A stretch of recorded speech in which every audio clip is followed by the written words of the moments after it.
Olá, gente, tudo bem? Eu me chamo Matheus, sou candidato ao seminário. Hoje nós vamos continuar nosso estudo sobre os catecismos.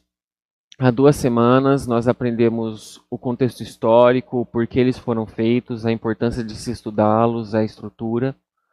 Semana passada nós aprendemos sobre o primeiro mandamento e hoje vamos estudar sobre o segundo. Antes de começar com o texto propriamente dito do catecismo, eu gostaria de voltar à passagem dos 10 mandamentos, ler um trecho dela. Fica em Êxodo 20. Tem um detalhe que talvez não seja tão sem importância, que a gente acaba deixando de lado na hora de estudar os 10 mandamentos, na hora que a gente aprende dos pais e ensina as nossas crianças também. O texto é Êxodo 20, a partir do 1. Vou ler na Nova Almeida atualizada. Então Deus falou todas essas palavras: Eu sou o Senhor, seu Deus, que o tirei da terra do Egito, da casa da servidão. Não tenha outros deuses diante de mim. Não faça para você imagem de escultura, nem semelhança alguma do que há em cima do céu, nem embaixo da terra, nem nas águas debaixo da terra. Não adore essas coisas, nem preste culto a elas, porque eu, o Senhor, seu Deus, sou Deus zeloso, que visita a iniquidade dos pais nos filhos, até 3ª e 4ª geração daqueles que me odeiam. Mas faço misericórdia até 1000 gerações daqueles que me amam e guardam os meus mandamentos. Não tome o nome do Senhor, seu Deus, em vão, porque o Senhor não terá por inocente que tomar o seu nome em vão. O texto continua com os próximos mandamentos, mas o nosso interesse hoje é até o versículo 7 mesmo. Nós nos esquecemos com uma certa facilidade das palavras anteriores aos mandamentos. Não temos nenhum costume de decorá-las. Elas parecem um detalhe, mas não são de jeito nenhum um detalhe. Muitos cristãos acabam pensando, ou mesmo sendo ensinados na infância, ou após uma conversão tardia, que os mandamentos são de certa forma para que sejam salvos. O que vai definir a gente como crente ou como salvos é nosso zelo em cumprir toda a lei de Deus. Embora de fato seja importante o cumprimento dessa lei, o texto não mostra que o que nos define como povo de Deus é o cumprimento. Antes de iniciar os mandamentos, Deus coloca o texto na nossa frente e a gente não percebe, talvez por ignorância ou por teimosia. Eu sou o Senhor, seu Deus, que o tirei da terra do Egito, da casa da servidão. O povo hebreu, aliás, antes disso, mas naquele momento, já era povo de Deus, antes de saber quais eram os mandamentos. O que os definia era a mão forte do Senhor em os resgatar da escravidão. Todo o livro de Êxodo, a partir do seu princípio até o Monte Sinai, mostra Deus resgatando o seu povo das mãos do faraó com o seu poder. Nós, como cristãos, sabemos que todo esse contexto de Êxodo é um grande presságio, uma grande figura do Cristo que viria e nos resgataria da morte, do inferno e do pecado. Então, por mais que pareça um detalhe, é muito importante que nós estudemos e busquemos cumprir, viver esses mandamentos, sabendo que já somos povo de Deus. Porque Ele já nos resgatou, é que nós devemos viver em gratidão, em amor a Ele, em amor ao próximo. Nós poderíamos até ler ou interpretar esse texto como eu sou o Senhor Jesus Cristo, que resgatou vocês da morte, da servidão, do pecado e do inferno, e fez vocês do seu povo. E a partir de então buscar viver os mandamentos do Senhor. Nisso podemos aplicar o texto para a nossa vida de Filipenses, capítulo 2, versículos do 5 ao 11, também na Nova Almeida atualizada. Tenham em vocês o mesmo modo de pensar que Cristo Jesus, que mesmo existindo na forma de Deus, não considerou ser igual a Deus algo que deveria ser retido a qualquer custo. Pelo contrário, ele se esvaziou, assumindo a forma de servo, tornando-se semelhante aos seres humanos, e reconhecido em figura humana. Ele se humilhou, tornando-se obediente até a morte e morte de cruz. Por isso também Deus o exaltou sobremaneira e lhe deu o nome que está acima de todo nome, para que ao nome de Jesus se dobre todo o joelho nos céus, na terra e debaixo da terra, e toda a língua confesse que Jesus Cristo é o Senhor, para a glória de Deus Pai. Vamos então agora aprender o que faremos para honrar ou para não desonrar este nome. O texto do Catecismo Menor, eu estou usando a versão do aplicativo gratuito, você acha na Play Store e na Apple Store. Basta colocar assim, Catecismo Menor de Lutero, já vai aparecer lá. Segundo mandamento. Não tomarás em vão o nome do Senhor teu Deus, porque o Senhor não terá por inocente o que tomar seu nome em vão. O que significa isso? Devemos temer e amar a Deus e, portanto, em seu nome não amaldiçoar, jurar, praticar feitiçaria, mentir ou enganar, mas devemos invocá-lo em todas as necessidades, orar, louvar e agradecer. No primeiro mandamento, aprendemos duas coisas importantes, que temos um Deus e somente Ele é digno de honra, temor, amor e confiança. No segundo mandamento, será construído sobre essa base e nos ensinará que esse Deus que temos tem um nome e que esse nome pode ser usado. O nome de Deus é dado de maneira explícita em dois lugares principalmente, uma vez no Antigo e uma vez no Novo Testamento. O primeiro é em Êxodo 3, a história da sarça ardente. Embora seja uma história bem conhecida, vale a pena repetirmos que Deus está presente e fala da sarça ardente, e por conta dessa presença Moisés tira suas sandálias. Na conversa entre Moisés e Deus, Moisés finalmente pede uma resposta. Se o povo de Israel perguntasse quem o enviou, a resposta que Deus dá é: eu sou o que sou, ou simplesmente eu sou. Vale um parênteses, essa expressão não tem tradução exata para a nossa língua, ela não tem tempo, ela é como eu sempre fui, eu tenho sido, eu sou agora, e eu continuarei sendo, algo que remete à eternidade, a alguém que transcende a barreira do tempo e de época. É bem interessante. Em hebraico, isso é pronunciado em algo como Yahvé. Yahvé é aquele que resgata o povo de Israel da escravidão do Egito e tira com mão poderosa e braço estendido. Curioso também que a pronúncia exata desse nome foi perdida ao longo do tempo, porque os judeus temiam tanto a quebra do mandamento que o nome sagrado, YHWH, também conhecido como tetragrama por ter 4 caracteres, né? Ele nunca é dito ou pronunciado por esses judeus, mas sempre é lido reverentemente como Adonai, ou o Senhor. Uma vez que no hebraico antigo se escrevia somente com consoantes e as vogais eram somente pronunciadas, você ia conhecer as palavras pelo que você ouvia, né? E então você pressupunha as consoantes ao ler a palavra que você já conhecia. Como esse nome nunca foi dito por várias gerações, acabou-se por perder qual que seria a pronúncia original, né? Então, tamanho o temor que eles tinham de não quebrar o segundo mandamento, a pronúncia do nome se perdeu. O segundo lugar em que o nome de Deus vai ser explicitamente entregue às pessoas vai ser na grande comissão, em Mateus 28. Aqui Jesus ordena que seus apóstolos façam discípulos de todas as nações, batizando-os com o nome do Pai, Filho e Espírito Santo. É digno de nota que Jesus diz o nome no singular e do Pai, Filho e Espírito Santo no plural. Essa aparente confusão de singular e plural vai concordar com nossa compreensão de trindade, que Deus é simultaneamente um e três, ou triuno. Com esse nome, Pai, Filho e Espírito Santo, os pastores batizam o povo de Deus, libertam da escravidão do pecado e trazem-os para o descanso prometido por Deus. Por isso também fazemos questão de começar nossos cultos invocando o Deus triuno, o Pai, Filho e Espírito Santo, por exemplo.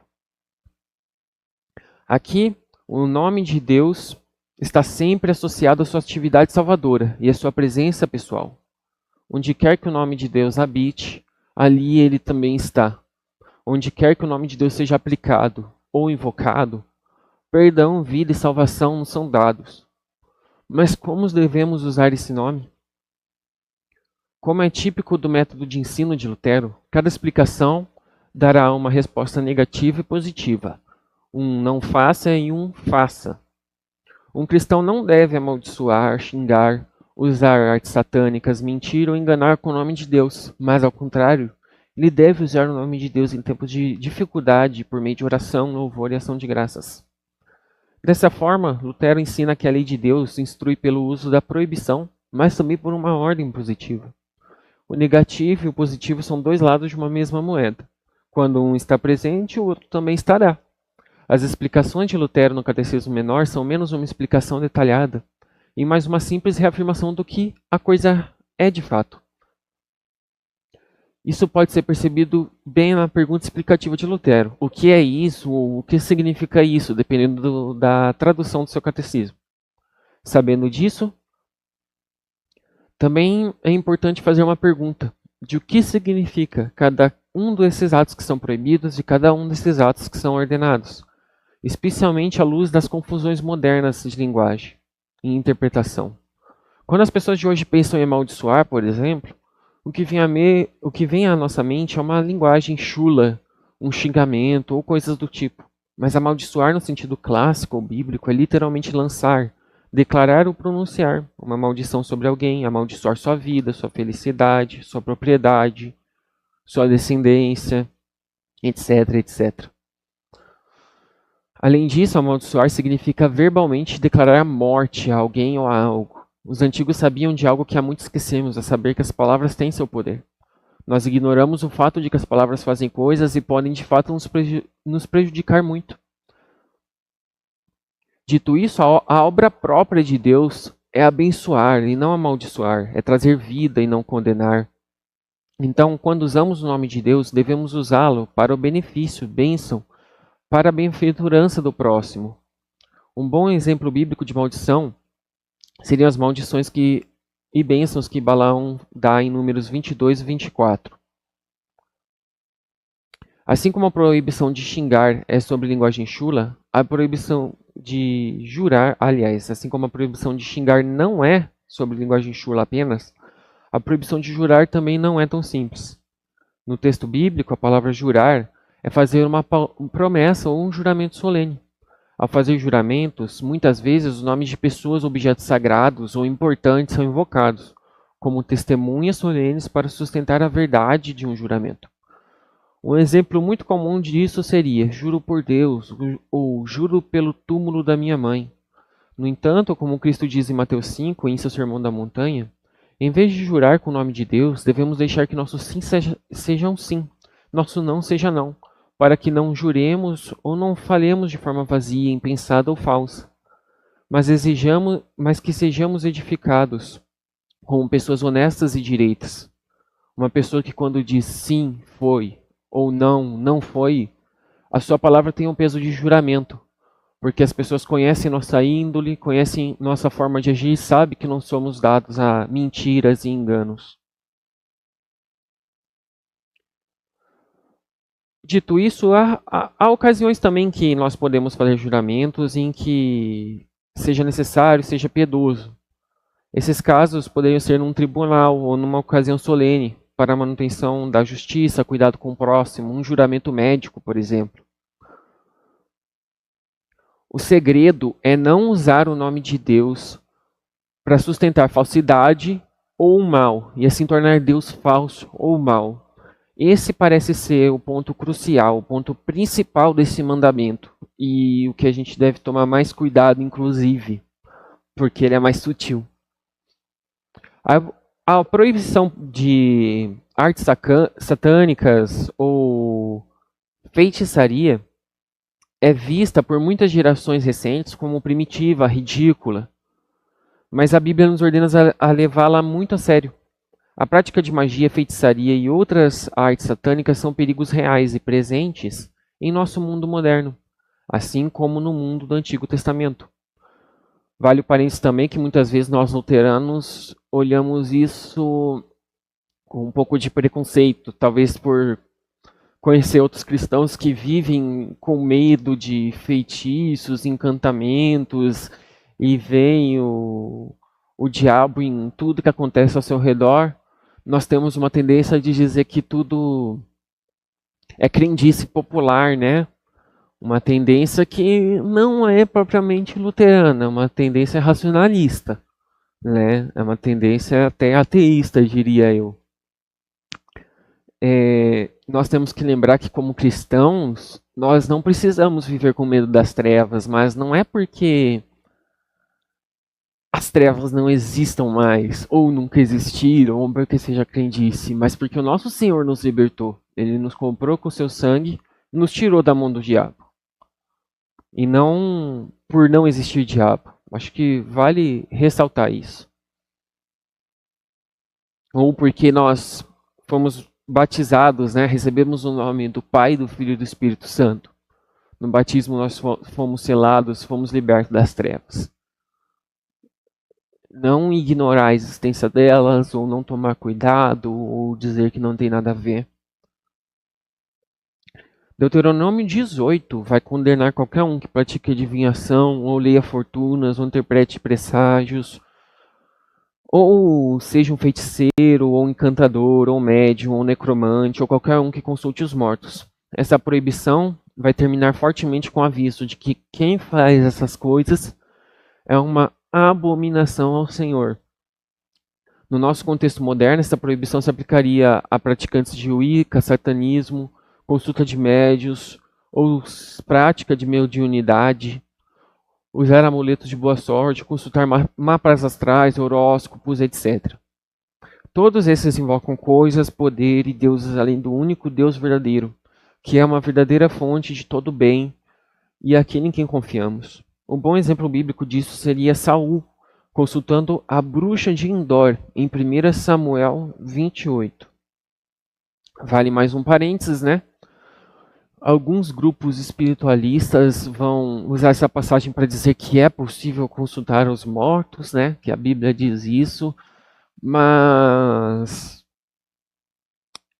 acho que é uma questão irrelevante, né? Diante da proibição e da promessa que quem fizer isso vai ser uma abominação para Deus, é irrelevante aquela discussão de que se realmente foi o espírito de Samuel que se levantou ou foi um demônio enganando Saul. É totalmente irrelevante, porque há uma maldição muito clara, uma promessa muito clara de que a pessoa será reprovável ao Senhor. E a gente sabe o que acontece com Saul algumas páginas depois, né? Ele e sua família são mortos. Então, para o segundo mandamento, para a lei do Senhor, é totalmente irrelevante essa questão. Se subiu o espírito de Saul, ou se foi alguma arte para enganar. Aliás, se subiu o espírito de Samuel, ou se foi algum artifício da feiticeira para enganá-lo. Isso é irrelevante. Nós não devemos buscar essas coisas. Finalmente, Lutero vai proibir mentir e enganar com o nome de Deus. Juro por Deus, é companheiro comum para mentiras e falsidades, mas enganar com o nome de Deus é encontrado tão frequentemente na fala comum quanto na fala a respeito do que é sagrado. Aqueles que ensinam e pregam facilmente sobre Deus também mentem e enganam, usando o nome de Deus. Assim, aqueles que ensinam em nome de Deus assumem uma tarefa pesada e estão sob severo julgamento de acordo com 1 Timóteo 4 e Tiago 3. É nesse mesmo espírito que os antigos pais da igreja podem ser encontrados dizendo: que surpresa feliz é se um padre for salvo, ou que surpresa feliz é se um pastor for salvo, se a gente aplicar no nosso contexto. E ainda Jesus vai nos dizer em Mateus 18 que se alguém fizer tropeçar Um destes pequeninos que creem em mim seria melhor para esse que uma grande pedra de moinho fosse pendurada ao seu pescoço e fosse afogado na profundeza do mar. E continua: ai do mundo por causa das pedras de tropeço, porque é inevitável que elas existam, mas ai de quem é responsável por elas. Como alguém que almeja o episcopado, ou em outras palavras, alguém que deseja servir a igreja no santo ministério, eu tenho tremido e tremido diante dessas palavras.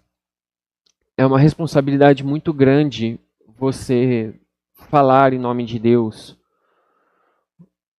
ou revelar, ou explicar o que as Escrituras dizem. Há uma promessa muito séria em se desviar o caminho das ovelhas do Senhor. Há diversas ameaças a respeito disso. Se a gente entender que profeta não é somente alguém que tem uma visão do futuro, é quem fala o que Deus disse, é o mensageiro que traz essa mensagem. E nós já temos a mensagem revelada, e se nós afirmamos trazê-la, é um perigo muito grande ensinarmos mentira em nome de Deus. Isso também vale para o meu e para o seu contexto atual. Nós somos sacerdotes de Deus e profetas como batizados. Nós trazemos o nome de Deus. Quando um colega, um amigo nosso pede um conselho, ele entende que vai vir um conselho de um cristão. Então, se a gente aconselha ele a algo que é pecado, a algo que é errado, nós estamos mentindo em nome de Deus. De certa forma, até poderíamos aplicar isso à nossa vida privada também. Se nossos amigos nos veem vivendo uma vida dupla, seria uma forma de ensinar mentiras em nome de Deus? Vale a reflexão. Realmente vale a reflexão. Porque é um perigo muito grande. E o que nós mais vemos por aí são falsos profetas, falsos ensinos. Toda semana uma novidade nova, um escândalo novo. A ponto que o nome cristão, e talvez mais particularmente o nome evangélico, se tornou motivo de chacota. Se tornou motivo de vergonha.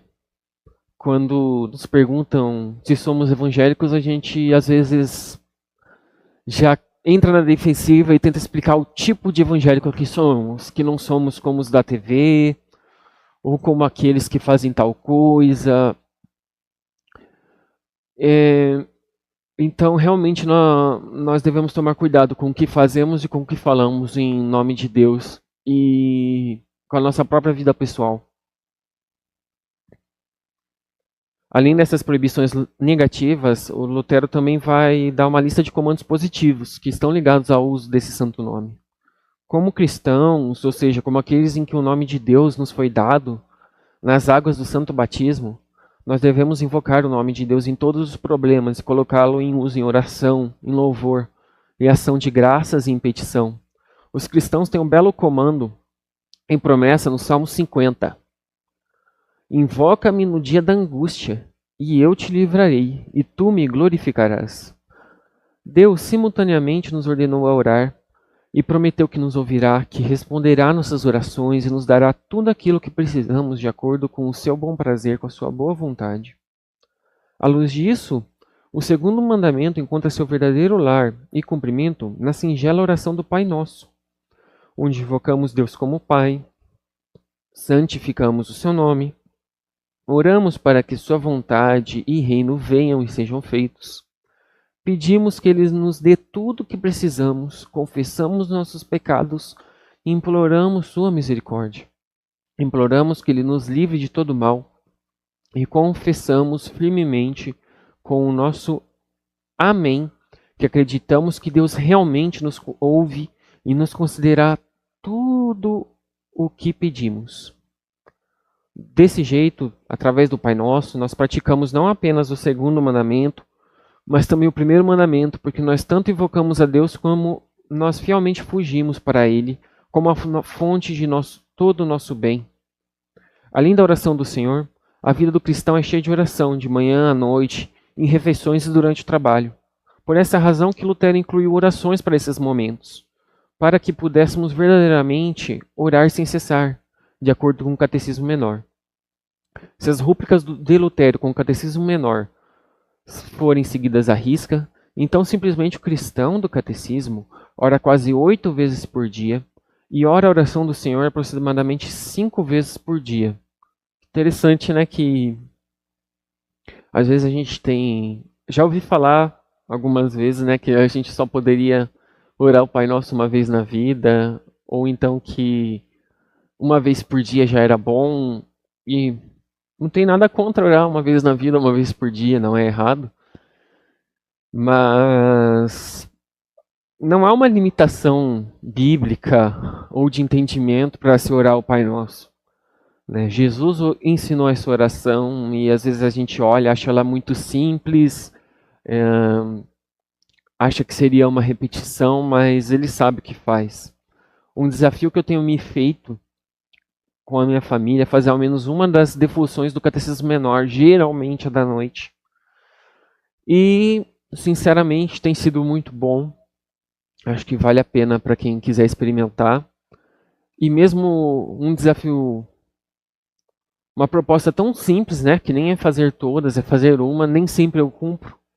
Né, eu tenho dificuldade e daí a gente pensa, negligenciar a vida de oração.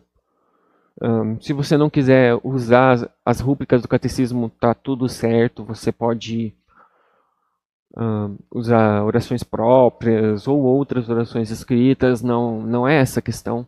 Mas a gente acaba negligenciando a vida de oração, a vida devocional, e acha que isso não implica necessariamente numa quebra de mandamento. É bem interessante. Implica. Talvez a gente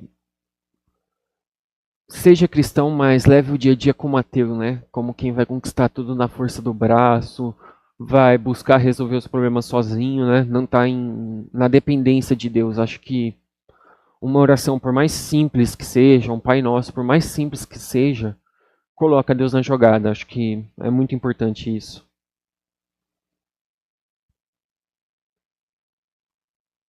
Essa devoção à oração constante pode moldar sua vida diária como um cristão, em uma constante de intercessão, confissão, ação de graças e louvor.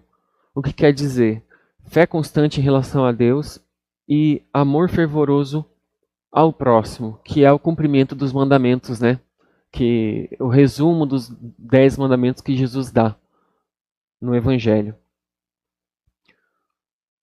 Bom, que a gente possa viver para cumprir os mandamentos, né? Para servir a Deus, servir ao próximo em gratidão pelo que Ele já nos fez.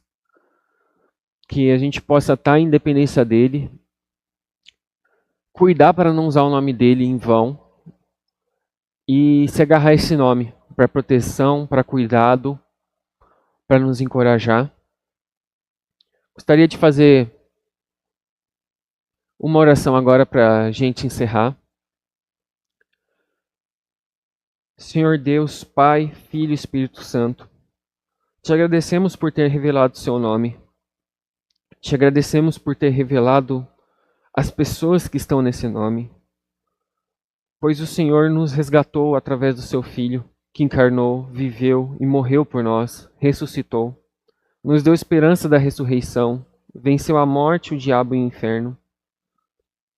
Que um nome desse tão precioso não saia das nossas bocas por piadas, por chacotas, por ira, por mentira. Que nós usemos esse nome em sincera devoção e amor ao próximo. Te pedimos, em nome desse nome, Pai, Filho e Espírito Santo. Amém.